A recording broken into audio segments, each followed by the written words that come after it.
الحمد لله رب العالمين، والصلاة والسلام على أشرف الأنبياء والمرسلين سيدنا ومولانا محمد خاتم النبيين وعلى آله وصحبه وأزواجه والتابعين والتابعين لهم بإحسان إلى يوم الدين. اللهم صل وسلم على سيدنا محمد مفتاح باب رحمة الله عدد ما في علم الله صلاة وسلاما دائمين بدوام ملك الله وعلى آله وصحبه في كل لمحة ونفس عدد ما في علم الله. رب اشرح لنا صدورنا ويسر لنا أمورنا واحلل عقدة من لساننا يفقه قولنا. نويت التعلم والتعليم والتذكر والتذكير والنفع والانتفاع والإفادة والاستفادة والحث على تمسك بكتاب الله وسنة رسوله والدعاء إلى الهدى والدلالة على الخير ابتغاء وجه الله ومرضاته وقربه ثوابه سبحانه وتعالى. آمين يا رب العالمين. Bersyukur kita kepada Allah Subhanahu wa taala dalam limpahan rahmat dan kasih sayangnya tidak terhingga yang terlalu banyak nak dihitungkan yang telah Allah Taala berikan kepada kita. Dan juga bersyukur kita kepada Allah Subhanahu wa taala kerana diberi izin lagi sekali malam ini untuk bersama-sama menunaikan solat maghrib secara berjamaah di mana tempat azan diazankan adalah salah satu daripada nikmat yang sangat besar dinilai oleh Allah Subhanahu wa taala untuk kita. Yang mana solat merupakan salah satu wasilah perhubungan antara hamba dengan Tuhannya. Ini adalah salah satu nikmat yang sangat besar yang Allah Taala izinkan dan berikan kepada kita antara mereka-mereka yang dipilih oleh Allah Subhanahu wa taala. Di dalam bab kita pada malam ini insya-Allah kita akan menyentuh solat itu penyebab terampun dosa. Muslimin dan muslimat yang dirahmati Allah Subhanahu wa taala. Demi Allah, sesungguhnya Allah Subhanahu wa taala sangat menyayangi dan menyukai, mengasihi para hamba-Nya yang selalu bertaubat kepadanya. Ia adalah salah satu kewajipan bagi setiap muslim yang orang yang mengaku dirinya beriman kepada Allah Subhanahu wa taala supaya dia senantiasa bermohon ampun kepada Allah Subhanahu wa taala daripada dosa-dosa yang dilakukan dahulu. Yang seharusnya dia tidak boleh merasa malu, tidak merasa segan dalam dia menghitung bermuhasabah setiap dosa yang pernah dilakukan di hadapan Allah Subhanahu wa taala. Kerana Allah Subhanahu wa taala itu Maha Pengampun lagi Maha Penyayang. Allah Subhanahu wa taala amat memberi perhatian kepada mereka, memberi perhatian dan mendengar setiap suara hamba-Nya yang merayu, memohon keampunan, menginsafi kesemua perbuatan-perbuatan maksiatnya yang telah lalu. Di sebalik kewajipan inilah antara golongan mereka yang Allah Taala jadikan di atas muka bumi ini ada golongan manusia yang sangat-sangat luar biasa. Mereka adalah sebahagian daripada hamba Allah Subhanahu wa taala yang sangat-sangat suka beristighfar. Mereka terus-menerus memohon keampunan daripada Allah Subhanahu wa taala meskipun mereka tidak pernah terjebak dengan perkara maksiat. Golongan ini adalah golongan yang sangat-sangat beruntung. Sedangkan orang yang senantiasa berdosa kepada Allah Subhanahu wa taala, yang memohon keampunan kepada Allah Subhanahu wa taala, mereka ini pun dimuliakan oleh Allah Subhanahu wa taala. Ini kan pula mereka ini yang bertaubat kepada Allah Subhanahu wa taala sedangkan mereka tidak berbuat dosa kepada Allah Subhanahu wa taala. Dan kita maklum bahawa tidak ramai di antara hamba Allah Subhanahu wa taala yang wujud di atas muka bumi ini yang berada di dalam golongan yang sangat-sangat luar biasa ini. Kerana kebanyakan daripada kita ini hanya bertaubat kepada Allah Subhanahu wa taala apabila kita sudah tersedar ataupun diri ini menyedari yang bahawa dirinya telah melakukan dosa. Satu-satu contoh yang terbaik yang menjadi ibarah kepada kita adalah junjungan besar baginda Nabi sallallahu alaihi wasallam Dalam hadis yang sangat masyhur yang sering kali kita dengar dalam poster WhatsApp dan sebagainya, dan ustaz-ustaz yang berkuliah mengatakan bahawa baginda Nabi SAW ni seorang insan yang senantiasa bertaubat dan senantiasa beristighfar kepada Allah Subhanahu wa taala, walaupun baginda SAW adalah seorang nabi dan rasul yang maksum daripada segala dosa. Sebagaimana yang telah dinyatakan di dalam hadis, baginda Nabi SAW bertaubat hampir sebanyak 70 kali sehari. Dan setengah laporan di dalam hadis baginda Nabi SAW yang telah direkodkan bahawa Nabi SAW bertaubat sebanyak 100 kali sehari. Antara kita, pernah tak kita merasa menyesal dan bertaubat kepada Allah Subhanahu wa taala terus menerus selepas kita terlanjur melakukan maksiat? Ataupun adakah kita pernah bermuhasabah terhadap diri kita? Pernah tak kita bertaubat setiap masa sebagai tanda kita merendahkan diri kita kepada Allah Subhanahu wa taala? Marilah kita sama-sama bercita-cita dan berazam untuk menjadi seperti mana yang telah ditunjukkan oleh baginda Rasulullah sallallahu alaihi wasallam kepada kita, iaitu supaya senantiasa bertaubat setiap detik dan setiap waktu di dalam hidup kita sampai kita tutup mata nanti, insya-Allah. Sekiranya kita ni mengaku diri kita ni seorang hamba Allah Subhanahu wa taala yang cinta kepada Allah Subhanahu wa taala dan rasulnya Nabi Muhammad sallallahu alaihi wasallam, marilah mulai malam ini kita berazam bagi meniru dan berusaha sebaik-baik yang mungkin untuk mengikuti sunnah baginda Nabi sallallahu alaihi wasallam. Jangan kita fikirkan sunnah baginda Nabi sallallahu alaihi wasallam seperti mana yang kita ingatkan, melakukan siwak, berjimat cermat di dalam wuduk dan sebagainya. Dalam fi'il zikir dan doa dan seperti ini adalah dalam istighfar pun adalah salah satu sunnah baginda Nabi sallallahu alaihi wasallam.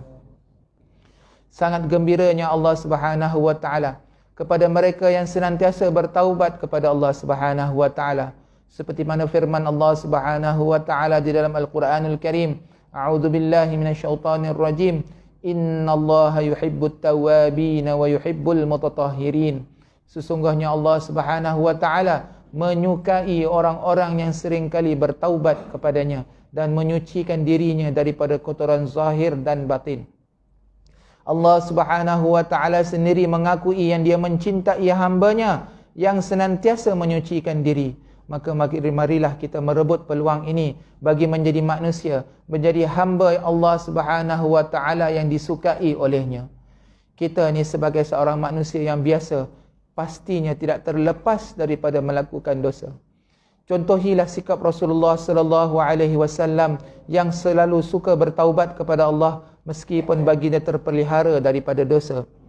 Kita seharusnya bertaubat, mencuba untuk bertaubat kepada Allah Subhanahu wa taala lebih banyak daripada baginda Nabi sallallahu alaihi wasallam.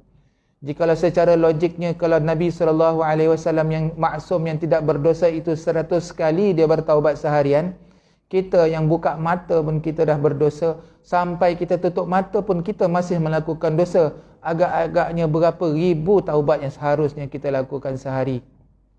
Kita ni seorang manusia yang hina, yang lemah, yang senantiasa tewas kepada dugaan di dalam dunia ini. Bukan lagi dikatakan terkena percikan dosa, bahkan mungkin tiap-tiap hari kita senantiasa bermandi dengan dosa yang tak mampu dikira oleh kita. Na'udzubillah min dzalik. Marilah kita bersama-sama muslimin dan muslimat yang dirahmati Allah Subhanahu wa taala, perbanyakkanlah bertaubat kepada Allah Subhanahu wa taala, yang mana ia tidak susah dan tidak payah mana pun. Sekurang-kurangnya dengan melafazkan istighfar astaghfirullahal azim dan menginsafi segala kesalahan yang pernah kita lakukan, itu sudah memadai. Sesungguhnya pintu taubat Allah Subhanahu wa taala, pintu pengampunan kepada Allah Subhanahu wa taala itu senantiasa terbuka luas. Pelbagai cara dan tawaran dan peluang yang telah Allah Ta'ala bentangkan di hadapan kita, dan terpulanglah kepada kita sendiri untuk merebutnya ataupun tidak. Di dalam satu hadis qudsi, Allah Subhanahu wa Ta'ala pernah menyatakan yang bahawa Allah Subhanahu wa Ta'ala membuka seluas-luasnya pintu taubat pada waktu pagi, supaya sesiapa sahaja yang pada waktu malamnya sudah terlanjur berbuat dosa dapat memohon keampunan daripada Allah Subhanahu wa Ta'ala. Begitu juga Allah Subhanahu wa taala membuka pintu taubatnya pada waktu malam, supaya sesiapa sahaja yang berbuat dosa pada pagi hari itu tersebut dapat memohon keampunan kepada Allah Subhanahu wa taala. Muslimin dan muslimat yang dirahmati Allah, Maha suci Allah, subhanallah, Maha pemurahnya Allah Subhanahu wa taala, yang mana kita tidak dapat bayangkan dengan akal fikiran manusia yang sangat kecil, yang kerdil ini. Dosa yang sebanyak buih di lautan pun tidak mustahil untuk Allah Ta'ala ampunkan, sekiranya kita bersungguh-sungguh bertaubat dan beristighfar kepada Allah Subhanahu wa Ta'ala. Maha suci Allah, jadilah kita hamba-Nya yang senantiasa menggembirakan Allah Subhanahu wa Ta'ala, yang senantiasa bermohon taubat, yang senantiasa kembali kepada Allah Subhanahu wa Ta'ala, yang senantiasa berlari memecut laju bagi mencari keampunan Allah Subhanahu wa Ta'ala. Maklum, moga-moga Allah Subhanahu wa taala berikan hidayah kepada kita dan inayah dan bantuan agar kita senantiasa kembali kepadanya setiap waktu. Amin ya Allah, amin ya Allah, amin ya rabbal alamin. Baik. Tempoh hari kita berhenti pada bab solat itu penyebab terampunan dosa. Bismillahirrahmanirrahim. Hadis daripada Sayyidina Abi Ayyub radhiyallahu anhu, sabda Rasulullah sallallahu alaihi wasallam. Muka surat 18. Ya, muka surat 18. Inna kulla salatin. Betul eh? Inna kulla salata tahuttu wa ma baina yadayhi min khati'ah. Maksudnya sesungguhnya setiap solat itu akan menggugurkan dosa-dosa yang dilakukan di antara dua solat.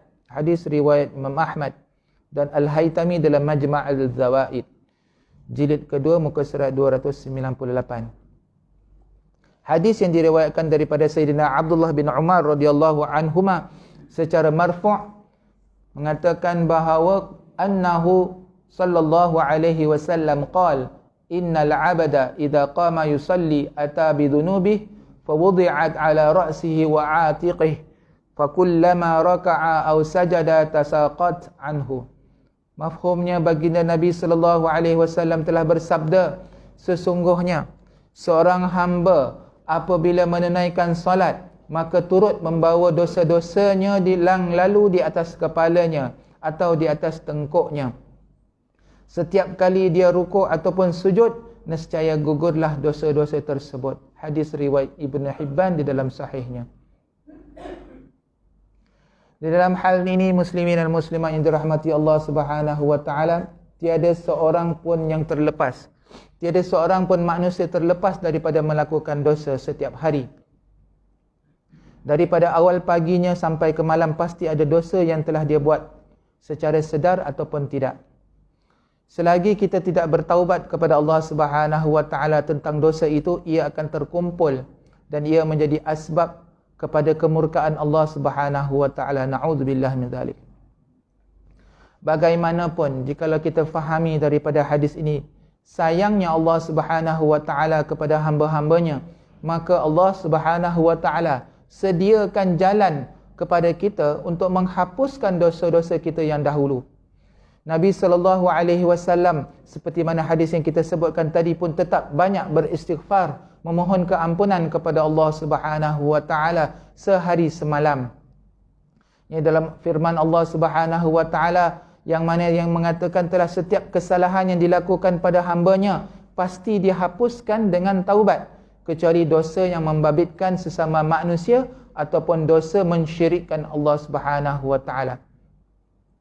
Ya, ada satu hadis yang diriwayatkan oleh Sayyidina Anas bin Malik radhiyallahu anhu, baginda Nabi sallallahu alaihi wasallam pernah bersabda melalui firman-Nya Allah Subhanahu wa taala, yakni hadis qudsi, mafhumnya lebih kurang, wahai anak Adam, sepanjang engkau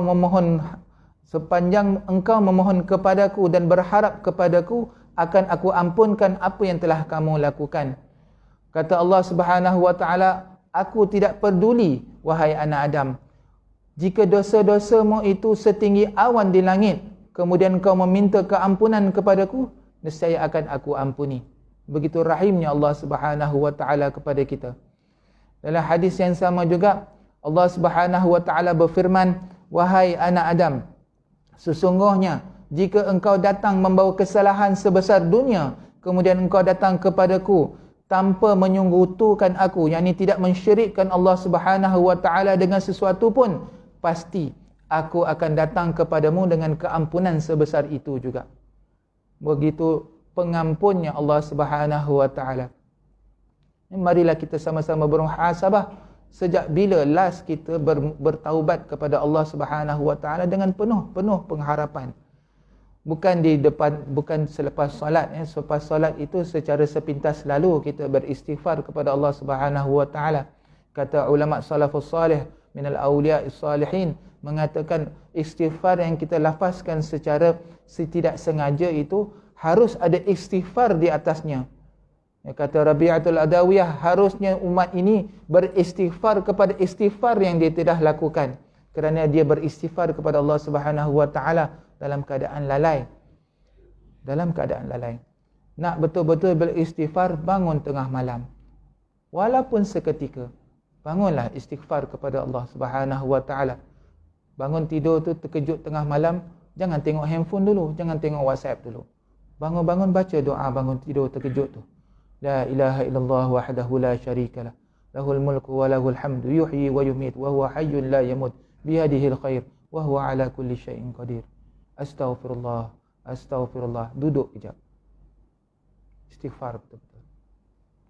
Mesti ada menitik air mata. Jadilah, buat kata ulama, jikalau kita tak boleh nak menangis, buat menangis. Buat menangis, insya-Allah hati tu akan hibur sendiri. Itu dinamakan istighfar. Kalau kita istighfar sambil belik handphone, tengok WhatsApp, alamak terlepas, terlupa nak beli telur, itu tak istighfar namanya. Itu sekali pintas lalu sahaja. Maka hendaklah kita berusaha untuk istighfar kepada Allah Subhanahu wa taala. Istighfar ni perlu ada rasa khusyuk seiringan dengan harapan yang sangat tinggi, bahawa dengan harapan ini kita akan meyakini bahawa Allah Subhanahu wa taala mengampuni dosa kita. Fikirkanlah muhasabah. Bila kali terakhir yang pernah kita beristighfar kepada Allah Subhanahu wa taala dengan sebenar-benar istighfar? Baik. Antara itu juga boleh kita memperbanyakkan solat sunat taubat. Antara solat maghrib dengan isyak yang digelar sebagai solat awabin. Walaupun dalam waktu sekarang kebanyakannya masa waktu kita antara maghrib dengan isyak kita ada diisikan dengan kuliah dan sebagainya, maka kita beristighfar secara lafaz, beristighfar dan sebagainya. Tetapi sebaik-baik yang mungkin kita bangun sepertiga malam. Antara jam pukul 11 malam sampai pukul 3 pagi, itu adalah waktu yang paling hening dan paling tidak diganggu dengan kita. Jangan kita balik lewat. Bila balik lewat, kita dah tak boleh nak bangun tengah malam. Balik awal, selepas isyak. Kalau kami di Tarim, lepas isyak tu terus tidur. Tak ada apa, lepas makan-makan tu tidur rehat, set time. Buat appointment dengan Allah Subhanahu wa taala. Allah Ta'ala pasti akan memberi izin kepada kita untuk bangun tengah malam. Jangan kita harapkan jam tu. Minta dengan Allah Subhanahu wa taala untuk berjumpa dengan dia. Macam kita nak buat appointment dengan orang-orang besar-besar kaya jajahan dan sebagainya, kena buat appointment. Allah Ta'ala pun nak kena ada appointment tak? Seperti mana appointment dia setiap hari 5 kali sewaktu, dalam 5 waktu sehari, seperti itu juga waktu tengah malam tu. Kita buat appointment elok-elok, cantik-cantik, kita standby, tidur awal, rehat, kurangkan makan yang berat-berat supaya tidak terlajak subuh nanti dan sebagainya. Kita beristighfar kepada Allah Subhanahu wa taala. Barulah namanya solat itu penyebab terampunnya dosa. Penyesalan yang sangat besar. Penyesalan tu harus ada dalam diri kita sebagai satu unsur berazam yang kita tidak akan mengulangi dosa yang pernah kita lalu dan maksiat yang pernah kita lakukan. Pasal kita tak ada garanti yang bahawa dosa kita yang pernah kita buat tu telah diampuni oleh Allah Subhanahu wa taala. Kita tak ada satu surat hantar pos laju tekan hon tit dapat surat kata alhamdulillah dosa awak tahun 78 dahulu telah diampunkan Allah. Tak ada. Kita tak sure, tak ada garanti yang mengatakan bahawa dosa yang pernah kita lakukan, malahkan yang tahun dulu, yang semalam pun kita tak tahu lagi yang ianya telah diampunkan oleh Allah Subhanahu wa taala. Bila kita ada perasaan takut itulah, barulah kita akan berusaha untuk memohon keampunan dengan semua dosa-dosa yang pernah kita lakukan. Banyak rasanya dosa kita. Banyak dosa kita. Bayangkan Imam Syafi'i rahimahullahu ta'ala anhu, Dia satu ketika yang dia pernah diceritakan oleh salah seorang daripada guru kami. Dia sedang berjalan dalam satu lorong itu, tiba-tiba seorang wanita lalu di hadapan dia. Dan angin telah meniup kain wanita itu sehingga terlihat buku lalinya wanita tersebut. Menyebabkan Imam Syafi'i hilang hafalannya di dalam ilmunya ataupun di dalam Al-Quran. Maka dia pergi bertanya dengan gurunya, Imam Al-Waqi', mengatakan, kenapa hafalan aku semakin lemah? Semakin lemah kerana disebabkan dosa yang telah engkau lakukan. Maka katanya, antara salah satu daripada cara untuk memperkuatkan ingatan dan mengukuhkannya adalah menghindari daripada maksiat. Bayangkan Imam Syafi'i ditegur oleh gurunya tinggalkan maksiat. Zaman tu tak ada macam kita ni, zaman WhatsApp dan sebagainya. Tak ada fitnah di dalam rumah kita. Tak ada maksiat di depan kaca TV kita. Tidak ada yang kita baru lepas istighfar, kejap lagi kita cuba nak fitnah orang lagi sekali. Begitu kuat ujian yang Allah Ta'ala berikan kepada umat akhir zaman. Maka hendaklah kita senantiasa memperbanyakkan istighfar. Paling penting sekali, jagalah solat fardu. Kerana pembanyakkan solat fardu akan menjaga solat fardu, akan automatik akan menjaga solat-solat sunatnya. Dan solat sunat ini dapat menjadi benteng dari kita daripada perbuatan mungkar. Baik. Ya, seperti mana firman Allah Subhanahu wa taala, innas salata tanha 'anil fahsya'i wal munkar. Ini bagaimana solat itu mencegah kita daripada perbuatan keji dan mungkar. Ya, solat yang betul-betul ada pengharapan, yang betul-betul ada maksud dan khusyuk dan dalamnya. Banyak kali kita dengar dah, banyak kali kita sebutkan solat itu juga adalah amalan yang mula-mula sekali akan dihitung pada hari kiamat kelak. Dalam satu hadis yang pernah disebutkan, sekiranya solat itu dilaksanakan oleh seseorang itu baik, maka seluruh amalannya akan menjadi baik. Begitu pula kalau sebaliknya, kalau solatnya tidak baik, maka amalan yang lain-lain pun akan dikira tidak baik juga. Na'udzubillah. Ya, kita berusahalah untuk memperbaiki solat kita, supaya solat kita itu menjadi penyebab terampunnya dosa-dosa yang pernah kita lakukan. Baik. Hadis seterusnya. Orang yang salat dijanjikan syurga. Bismillahirrahmanirrahim. Daripada Sayyidina Ubadah bin Samit radhiyallahu anhu berkata, aku mendengar Rasulullah sallallahu alaihi wasallam bersabda, matanya, khamsu salawatun katabahunna Allahu tabaraka wa ta'ala 'anil ibadi man ata bihinna lam yudayya' minhunna syai'an istighfafan bihaqqihinna ka'annahu kana lahu 'inda Allah tabaraka wa ta'ala ahdun an yudkhilahul jannah wa man lam ya'ti bihinna laysa lahu 'inda Allah ahdun in syaa'a 'azzabahu wa in syaa'a ghufira lah. Mafhumnya, Allah Subhanahu wa ta'ala telah memfardukan salat 5 waktu ke atas hamba-Nya. Barang siapa yang melakukannya dengan tidak mensia-siakan sesuatu darinya, dengan tidak berbuat mudah atas kewajipannya, adalah bagi Allah itu perjanjian untuk memasukkan dia ke dalam syurga. Barang siapa melakukannya dengan tidak mensia-siakan sesuatu daripadanya, yakni dengan tidak membuat mudah di atas kewajipan solat itu, maka bagi Allah itu perjanjian baginya untuk memasukkan dia ke dalam syurga.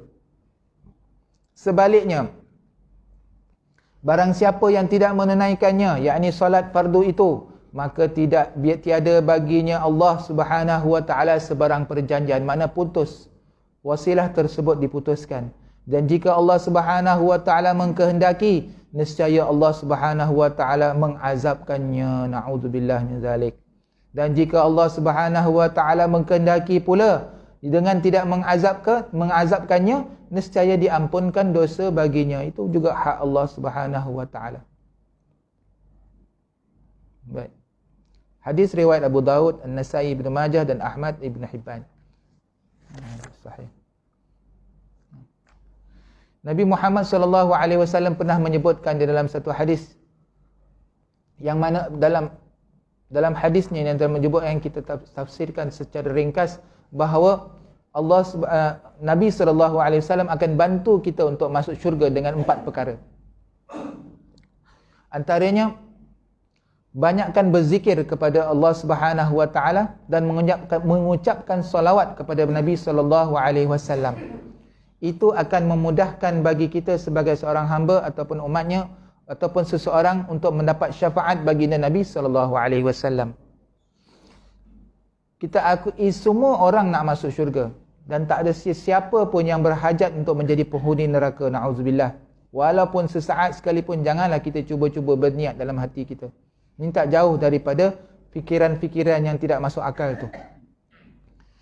Tapi daripada hadis tersebut kita dapat faham bahawa Allah Subhanahu wa taala menjadikan syurga dan neraka ada sebabnya.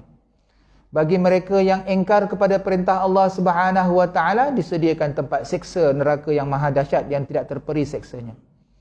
Dan sesungguhnya tahuilah bahawa jurang neraka itu terlalu dalam, terlalu jauh, yang mana pernah diriwayatkan bahawa kedalamannya jurang neraka itu 70 tahun perjalanannya untuk sampai ke dasarnya. Mungkin saya ingat kita pernah sebutkan tempoh hari. Yang mana dalam hadis pada ketika sahabat-sahabat Nabi sallallahu alaihi wasallam ketika mereka berada di samping Rasulullah sallallahu alaihi wasallam, tiba-tiba terdengar satu benda yang besar yang jatuh bunyi, berdentum. Lalu baginda Nabi sallallahu alaihi wasallam bertanya kepada para sahabatnya, "Tahukah anda suara apakah yang kita dengar tadi?" Maka para sahabat Nabi sallallahu alaihi wasallam mereka selalunya menjawab, "Allah dan Rasul lebih mengetahuinya." Maka baginda bersabda, itu adalah suara batu yang telah dilemparkan ke dalam neraka Jahannam sejak 70 tahun yang lalu. Dan sekarang baru sampai ke dasarnya. 70 tahun. Mengikut satu hadis. Jadi, na'udzubillah min dzalik. Akan tetapi, kalau kita fahami, syurga juga disediakan bagi mereka. Syurga juga dan nikmat yang hebat juga disediakan bagi mereka-mereka yang saleh. Syurga pernah digambarkan, banyak kali digambar dalam Al-Quranul Karim. Cukup indah. Yang mana penghuni-penghuninya akan bersenang lenang dengan pelbagai jenis makanan, pelbagai jenis buah-buahan. Rasulullah sallallahu alaihi wasallam pernah bersabda yang maksudnya lebih kurang, sesungguhnya syurga terdiri daripada 100 tingkat. Jarak di antara dua tingkatnya seperti jarak langit dan bumi. Yang Allah Subhanahu wa taala menyediakan untuk mereka yang berjihad pada jalannya. Dalam surah Ar-Rahman juga ada menyebutkan dalam satu ayatnya, pada kedua-dua syurga itu dua macam daripada setiap jenis buah-buahan yang biasa dan luar biasa. Maknanya dalam syurga ada buah-buahan. Ini makanan-makanan yang biasa kita makan nanti di dunia pun kebarangkalian kita mungkin akan jumpa balik di sana.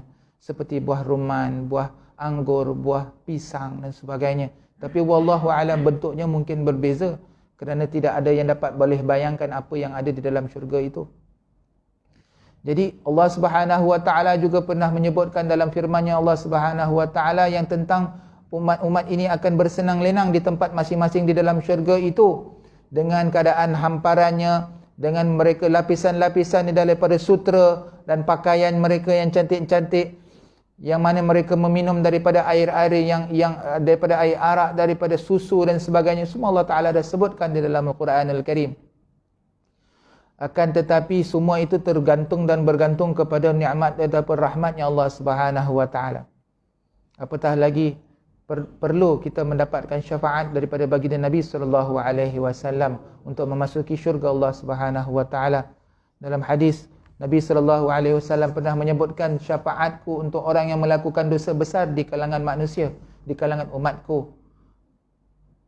Jadi kalau kita rasakan kita ni banyak dosa, maka kita kena berharap bahawa syafaat Nabi sallallahu alaihi wasallam akan diberikan kepada kita. Akan tetapi rahmat dan sifat kasih sayangnya Allah Subhanahu wa taala melebihi daripada segala-galanya. Kerana dia pasti ingin mahukan umat Nabi Muhammad sallallahu alaihi wasallam menjadi penghuni syurga kesemuanya. Allah Subhanahu wa taala memberi peluang kepada umat Islam, kepada kita untuk masuk syurga semasa perhitungan di padang mahsyar nanti dengan pertolongan Nabi Muhammad sallallahu alaihi wasallam. Hanya Nabi Muhammad sallallahu alaihi wasallam sahaja yang boleh membantu kita, memberikan peluang terakhir kepada umat manusia untuk mendapatkan pertolongan itu sebagai jalan syafaat Nabi sallallahu alaihi wasallam. Ya, seperti kita pernah ceritakan tempoh hari, syafaat baginda Nabi SAW itu terbahagi kepada dua. Yang pertama syafaat umum, dan yang kedua adalah syafaat khusus. Syafaat umum ini adalah syafaat digunakan syafaatul uzma, syafaat yang mana syafaat umum adalah syafaat yang dikurniakan oleh Allah Subhanahu wa taala kepada para nabinya, pada ulama dan para syuhada.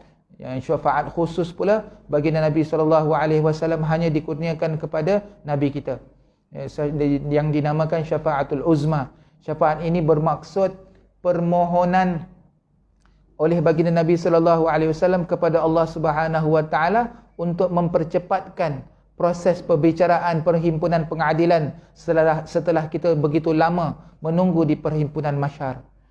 Masa ketika itu manusia yang tidak tahan dengan kesengsaraan yang dialami di padang mahsyar, mereka akan beramai-ramai berjumpa dengan Nabi Adam, Nabi Nuh, Nabi Isa, Nabi Musa, semuanya minta Allah Ta'ala percepatkan proses perbicaraan di padang mahsyar.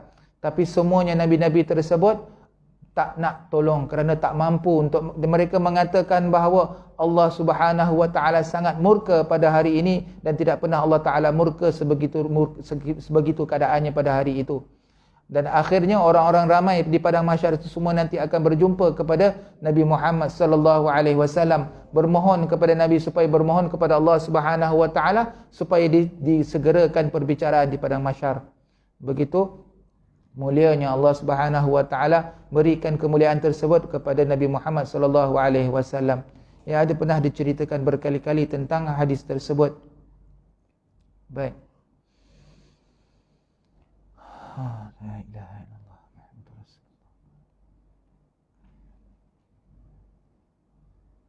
Ya, Nabi sallallahu alaihi wasallam pernah berdoa kepada Allah Subhanahu wa taala. Diceritakan oleh Sayyidina Umar.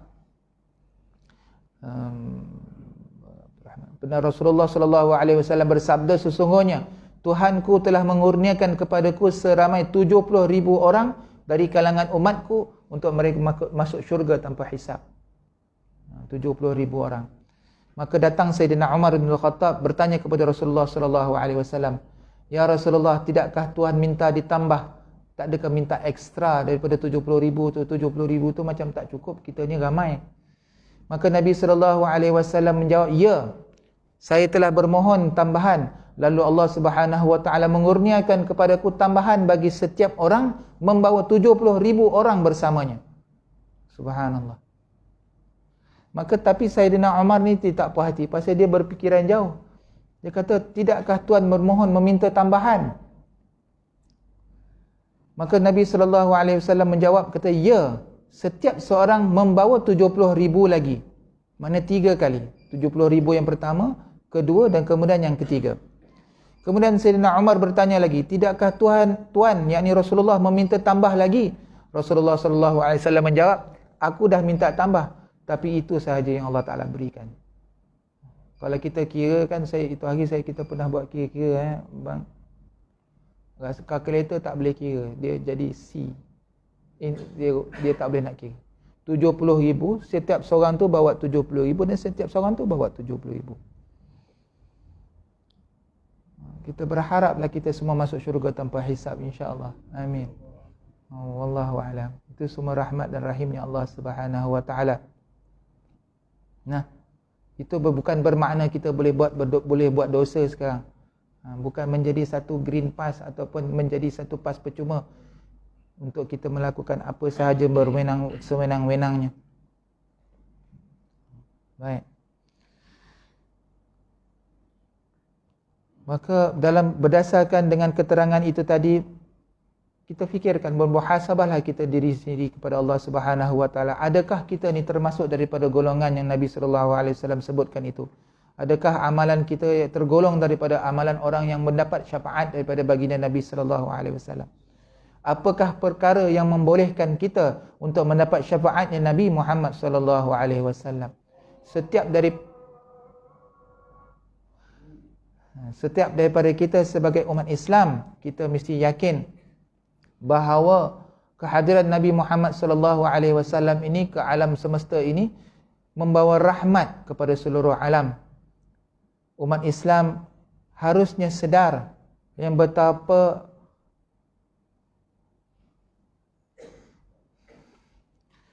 yang bahawa mandat yang Allah Ta'ala berikan kepada baginda Nabi sallallahu alaihi wasallam, syafaat yang Allah Ta'ala kurniakan kepada Nabi sallallahu alaihi wasallam, semuanya adalah keizinannya. Jadi kita sebagai umat orang yang beriman kepada Allah Subhanahu wa Ta'ala, hendaklah kita senantiasa berharap untuk mendapatkan syafaat Nabi sallallahu alaihi wasallam, dan janganlah kita sekali-kali menyekutukan Allah Subhanahu wa Ta'ala dengan apa sahaja pun. Walaupun jikalau kita fahami, kerana mengikut para ulama menyebutkan tentang hadis tersebut, tidaklah wajib bagi Allah Subhanahu wa Ta'ala untuk memasukkan kita ke dalam syurga Allah Subhanahu wa Ta'ala dengan amalan soleh kita. Bukannya dengan amalan soleh kita ini boleh membeli syurga Allah Subhanahu wa Ta'ala, tidak. Allah Subhanahu wa Ta'ala masukkan sesiapa sahaja ke dalam syurga, semuanya itu daripada anugerah daripada Allah Subhanahu wa Ta'ala. Dan jikalau Allah Subhanahu wa Ta'ala nak memasukkan seseorang ke dalam neraka, itu juga adalah tanda keadilan Allah Subhanahu wa Ta'ala. Na'udzubillah. Mohon kita jauh, moga kita mohon kepada Allah Subhanahu wa Ta'ala minta dijauhkan daripada mendekati untuk memasuki ke dalam neraka Allah Subhanahu wa Ta'ala. Minta hari-hari. Kita selalu berwirid setiap kali selepas salat subuh dan subuh dan maghrib. Allahumma ajirna minan nar, Allahumma ajirni minan nar. Minta jauh daripada api neraka. Jangan kita spesifikkan zikir tersebut kepada subuh dengan asar dengan maghrib sahaja. Kalau boleh jadikan wirid kita setiap kali kita selepas solat sunat, ataupun selepas kita selesai daripada solat zuhur, solat asar, ataupun apa sahaja solat. Minta kepada Allah Subhanahu wa Ta'ala, ya Allah, jauhkanlah aku daripada api neraka, jauhkanlah ahli keluargaku daripada api neraka.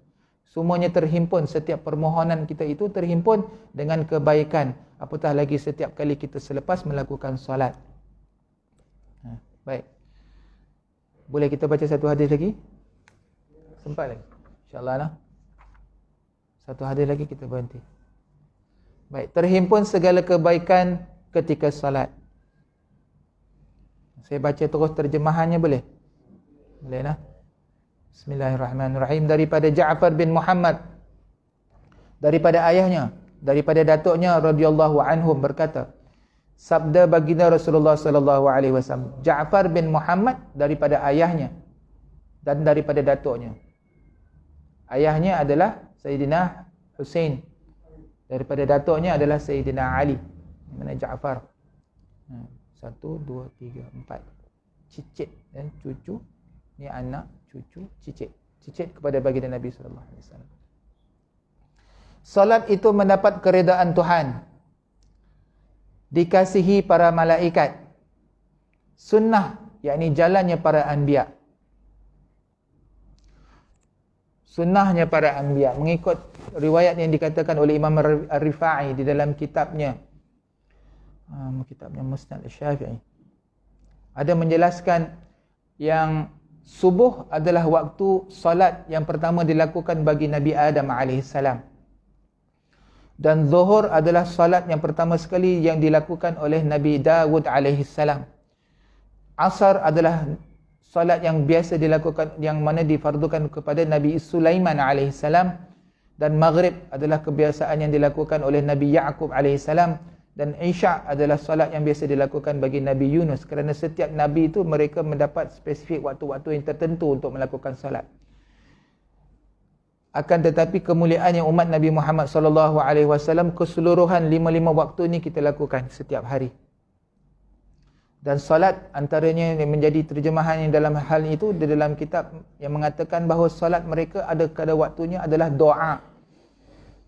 Maka Allah Subhanahu wa Ta'ala telah menghimpunkan buat Nabi kita, buat kita ini umatnya Nabi Muhammad sallallahu alaihi wasallam, seluruh ibadah yang pernah dilakukan secara berasingan oleh nabi-nabi terdahulu ataupun umat-umat terdahulu. Subhanallah. Maka ini dinamakan sunnah jalan para anbiya. Cahaya ma'rifah. Maka cahaya ma'rifah ini bermaksud apa? Solat itu kan kita dah sebutkan itu hari solat itu cahaya. Solat bermakna cahaya ma'nawiyah. Dengan cahaya inilah, cahaya ma'nawi inilah akan menyuluh jalan-jalan hidayah, sebagaimana cahaya yang menerangi jalan yang gelap. supaya kita ni selamat, sejahtera. Kalau kita nak balik, lampu kereta, lampu motor tak ada, kan kita meraba-raba. Maka solat ini juga dikatakan cahaya hidayah yang dapat menerangi hidup kita, supaya hidup kita ni selamat, sejahtera di dunia, apatah lagi di akhirat. Solat juga akan mendatangkan keselamatan, yang mana kehebatan solat, kemuliaannya, kecermelangannya bagi mereka yang menunaikan solat, bagi kita orang Islam, dalam dunia lagi kita akan melihat hidupnya dalam keadaan aman dan sebagainya, apatah lagi wajahnya orang yang senantiasa menjaga solat pada hari kiamat akan terang benderang bercahaya. Dalam Al-Quranul Karim ada menjelaskan nuruhum yas'a baina aydihim wa bi aymanihim. Cahaya iman ini dengan amal soleh mereka ini memancar-mancar, mereka di sebelah kanan mereka semasa mereka berjalan. Baik. Jadi jikalau kita fikirkan, demikianlah keadaannya bagi sesiapa yang senantiasa menjaga istiqamah dalam mentaati perintah Allah Subhanahu wa taala, yang senantiasa dengan rasa takut dan rendah diri kepada Allah Subhanahu wa taala. Apabila setiap kali datangnya waktu 5 kali sehari itu, datanglah dalam keadaan yang betul-betul istiqamah, dalam betul-betul rasa takut kepada Allah Subhanahu wa taala. Kewarakan dan ketakwaan itu harus dicari dan harus dituntut, supaya Allah Subhanahu wa taala jadikan cahaya itu kepada kita nanti di hari akhirat dengan muka kita dan sebagainya, menjadikan cahaya itu terang benderang di dalam hati kita, supaya kita dapat terbayun, dapat menelak apa sahaja kemungkaran yang datang di hadapan kita. Baik, bukti keimanan, cahaya ma'rifah dan bukti keimanan. Jelas solat ni adalah ibadah yang menduduki tempat yang paling tertinggi, yang telah kita sebutkan pada awal-awal tu hari.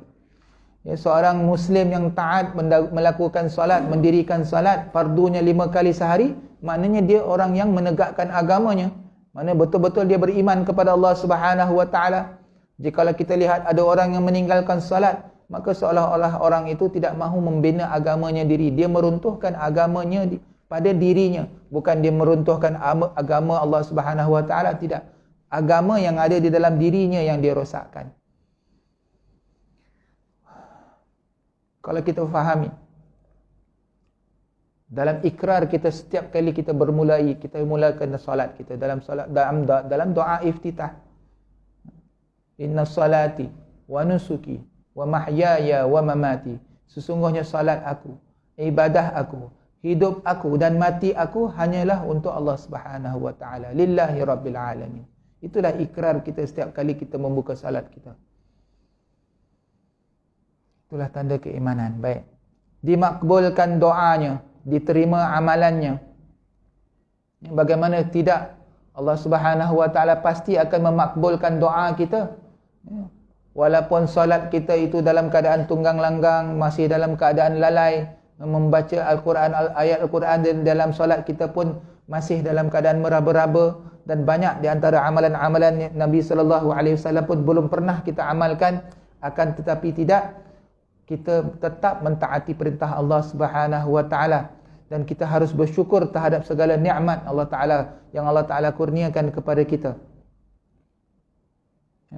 Setiap kali solat, maka janganlah kita lupa untuk berdoa kepada Allah Subhanahu wa taala. Dalam hadis Nabi sallallahu alaihi wasallam, hendaklah kamu berdoa kepada Allah Subhanahu wa taala dengan yakin, dan akan diperkenankan doanya itu, kerana Allah Subhanahu wa taala tidak memperkenankan doa orang-orang yang berhati lalai ataupun orang yang lara, yang leka, yang alpa. Hendaklah kita senantiasa khusyuk di dalam doa kita. Kalau boleh kita faham apa yang kita doakan harian kita itu, walau boleh kita tengok maknanya, dan kadang-kadang kita masukkanlah doa-doa dalam bahasa Melayu kita juga yang faham, kita juga yang berdoa kepada Allah Subhanahu wa taala. Moga-moga kita akan lebih faham apa yang kita mohon daripada Allah Subhanahu wa taala. Keberkatan kepada rezeki itu pasti. Apabila kita senantiasa menjaga solat kita, kita akan rasa cukup dengan apa yang kita ada. Kalau kadang-kadang kita rasa rezeki kita tu sikit tapi lebih daripada cukup, itu adalah tanda keberkatan dalam setiap nikmat yang Allah Ta'ala berikan kepada kita. Kalau kita rasakan nikmat yang kita dapat tu tak cukup, itu menunjukkan ada kekurangan di dalam ibadah kita, di dalam solat kita, apatah lagi Bayangkan kalau duit tu ada keberkatan, boleh cukup belanja sebulan, malah ada lebih pula daripada bulan akan datang. Kita akan menjaga solat, mereka yang senantiasa menjaga solatnya, pastinya orang yang selalu jaga solatnya, dia akan mudah untuk menjaga ibadah yang lain. Orang yang senantiasa menjaga solatnya akan mudah untuk membaca Al-Quranul Karim, akan berusaha untuk berzikir dan apa saja zikir-zikir yang dia tahu. Kalau orang yang tak jaga solat, kita akan tengok pegang Quran pun payah. Nak berzikir apatah lagi untuk berdoa kepada Allah Subhanahu Wa Taala dengan khusyuk. Dan kita boleh lihat rezeki yang dia perolehi sedikit pun tak cukup, apatah lagi banyak pun tak cukup.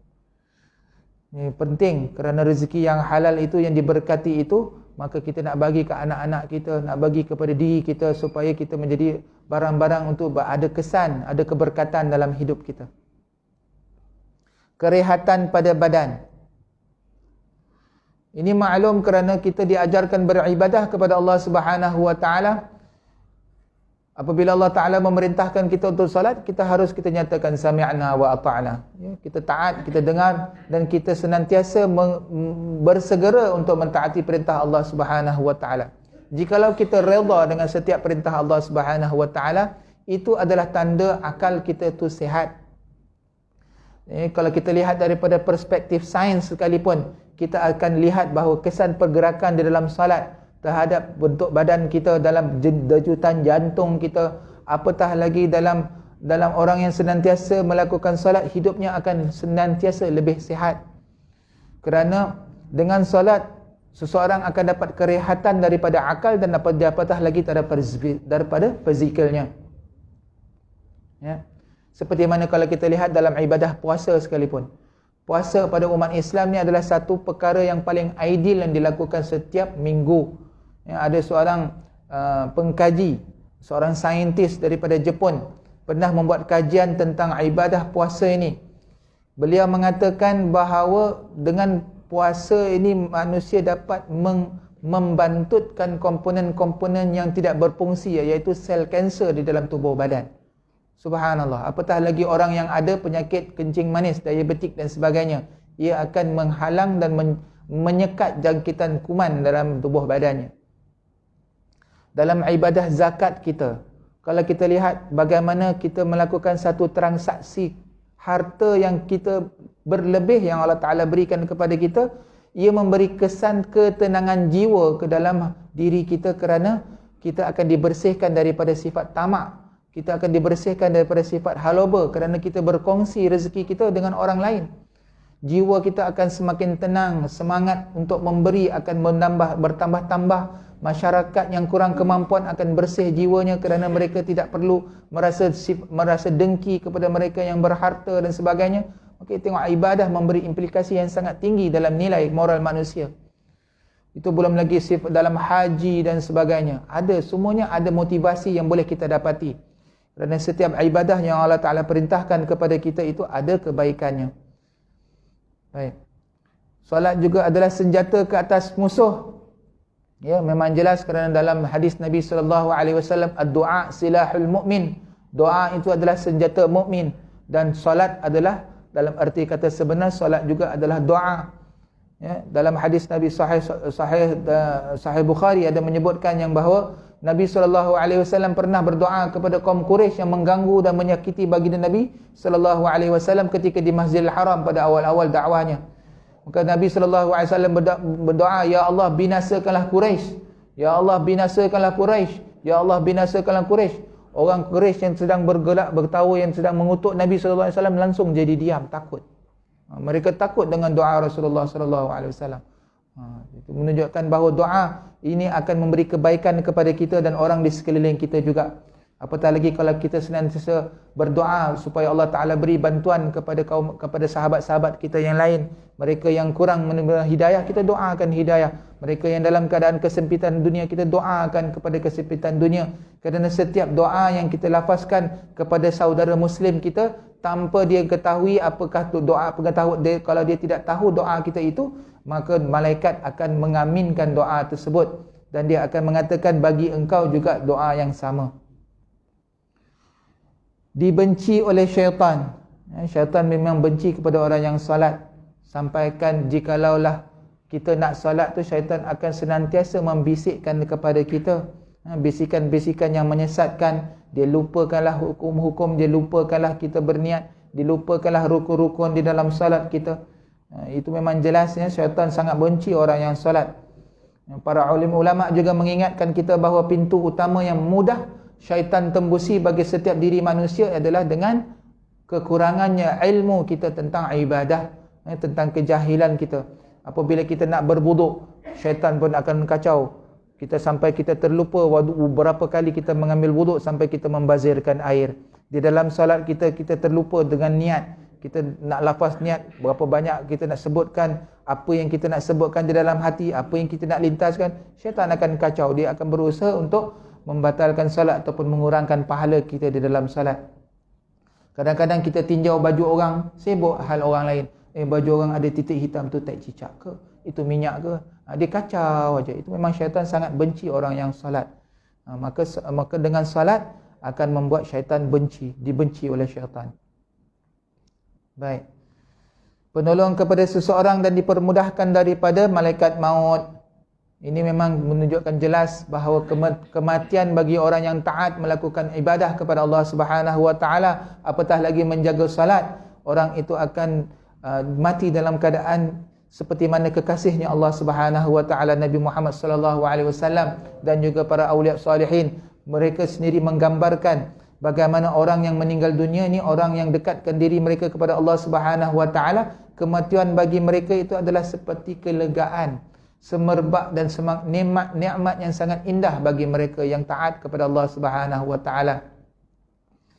Nauzubillah kalau mereka yang mati dalam keadaan derhaka, bagaimana Allah Subhanahu Wa Taala sebut dalam Al-Quranul Karim, kalla idza balagatit taraqi wa qila man raq. Sedalah apabila kamu yang senantiasa melupakan akhirat, ingatlah dalam hal orang yang hendak mati, yang mana rohnya sampai ke pangkal kerongkongnya, maka keadaan itu dia akan merasakan saat perpisahan itu sangat dahsyat kematian tersebut.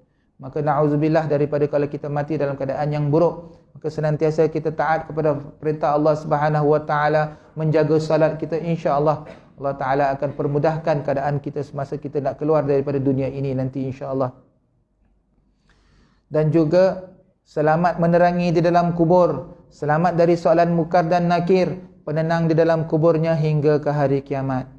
Dan apabila hari kiamat, solat itu memayungi di atas kepalanya, mahkota di atas kepalanya, perhiasan di atas badannya, cahaya di sekelilingnya, penghadang dirinya dengan api neraka, penolong bagi orang yang beriman di hadapan Allah Subhanahu Wa Taala sekalian alam, menjadi pemberat kepada timbangan pastinya. Kerana solat yang sempurna akan memudahkan amalan-amalan yang lain diterima oleh Allah Subhanahu Wa Taala, mudah melintasi sirat dan pembuka kepada pintu syurga. Subhanallah. Ini kerana solat itu terdapat tasbih, tahmid, taqdis, tamjid, bacaan dan doa. Ia juga merupakan sebaik-baik amalan yang semuanya terkumpul di dalam solat. Hadis ini terdapat rujukannya daripada kitab Tanbihul Ghafilin bil Hadis Sayyidul Mursalin karangan Imam As-Samarqandi. Moga-moga Allah Subhanahu Wa Taala berikan kefahaman kepada kita. Moga-moga Allah Taala berikan ilmu tentang amalan salat yang kita masih lagi kita jahil tentangnya. Moga Allah Subhanahu Wa Taala terima segala doa-doa kita dan juga memperkenankan setiap ibadah yang pernah kita lakukan.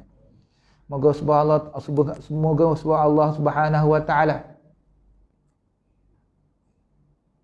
mempermudahkan setiap amalan saleh kita supaya kita dijauhkan daripada perkara-perkara yang melalaikan daripada Allah Subhanahu Wa Taala. Dengan keberkatan baginda Nabi sallallahu alaihi wasallam, moga-moga Allah Subhanahu Wa Taala golongkan kita di kalangan mereka yang telah lalu, yang telah berjaya, minasyuhada, auliyaus salihin, dan apatah lagi untuk berjumpa dengan baginda Nabi sallallahu alaihi wasallam di telaganya haudnya nanti, insya-Allah. Amin ya rabbal alamin. Allahumma jammilna bil afiyati was salamah wa haqiqna bit taqwa wal istiqamah wa a'idna min mujibatin nadamati fil hali wal mal, innaka sami'ud du'a. Wa sallallahu bi jalalika wa jamalika ala sayyidina Muhammadin wa ala alihi wa sahbihi wa sallim. وارزقنا كمال المتابعة له ظاهرا وباطنا يا أرحم الراحمين بفضل سبحان ربك رب العزة عما يصفون وسلام على المرسلين والحمد لله رب العالمين والعفو منكم. السلام عليكم ورحمة الله تعالى وبركاته.